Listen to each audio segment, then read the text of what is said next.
They said he was a fool, a man who planted seeds that could not be sold, gave without asking, and worked without counting profit. But decades later, kings, merchants, and travelers would cross the earth to meet him, not for his gold, but for his word. Because one man discovered what most of the world forgot. Money is never the root of wealth, trust is. And this is his story, the story of Aren, the farmer who planted trust and harvested eternity.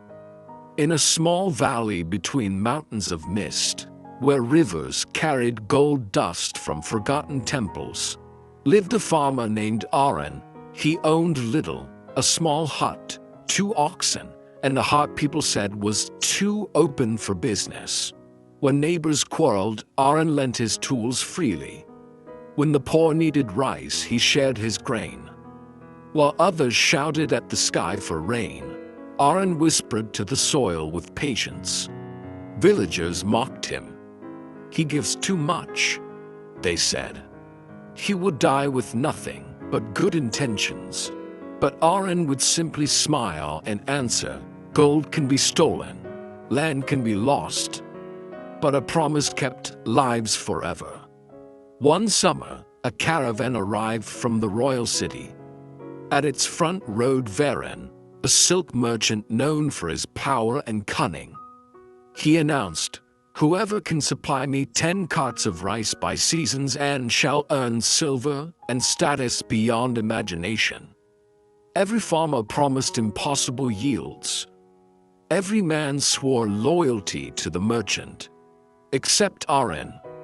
Aren asked mockingly, and you, farmer, do you not want wealth? Aren bowed gently. Wealth built on lies cannot stand through winter. I can promise not how much rice the sky will give, only that I will never betray your trust. Aren laughed. Trust? That does not buy bread. Aren replied, not today. But trust is the seed of tomorrow. When drought came, the village broke its word. Many cheated, mixing sand into rice sacks. But Aren carried each bucket of water by hand, whispering to his crops under the cruel sun. When harvest came, he presented 3 sacks, small but honest. Aren scowled. You call this business? It is the truth, said Aren softly. And truth is the only product that never expires. Aren paid him less than half and rode away laughing. Aren bowed again, but his eyes held peace, not pain. Seasons passed. The merchant's empire began to crumble. His warehouses filled with spoiled rice, his suppliers vanished. His silver lost value faster than his reputation. One night, in despair, Aren remembered the farmer who kept his word when all others lied.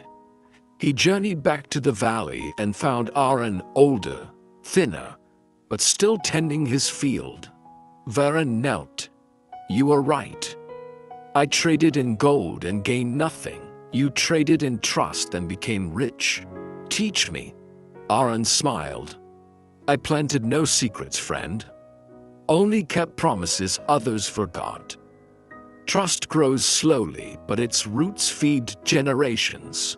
From that day, Aren became Aren's greatest partner. Not in deceit, but in dignity.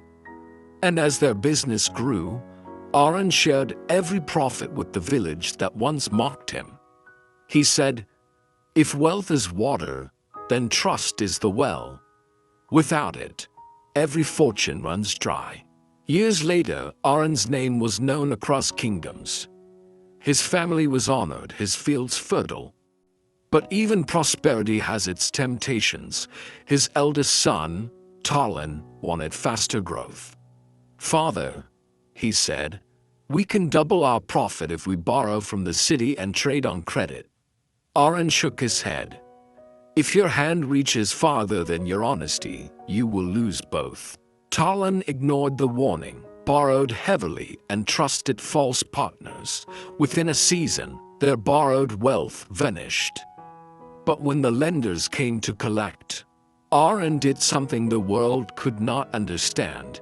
He sold half his land to pay his son's debt, saying, "The family that breaks trust for silver will lose both." That moment became legend. Investors began to trust Aren's name more than royal seals. He had turned integrity into the most powerful brand in the kingdom. In his final years, Aren sat under the same tree where he once prayed for rain. Students, merchants, monks, and children came to learn from him. One asked, "Master, what is the greatest form of wealth?" He replied, "Not land, not gold, not power. The greatest wealth is to be trusted by those who have no reason to trust you." He closed his eyes and whispered, "I planted crops, and they fed a village. I planted trust, and it fed generations." When Aren passed, his house was simple, but his legacy vast. Every market in the kingdom paused for 1 minute of silence.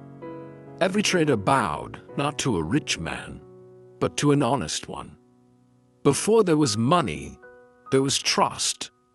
Before contracts, there were promises.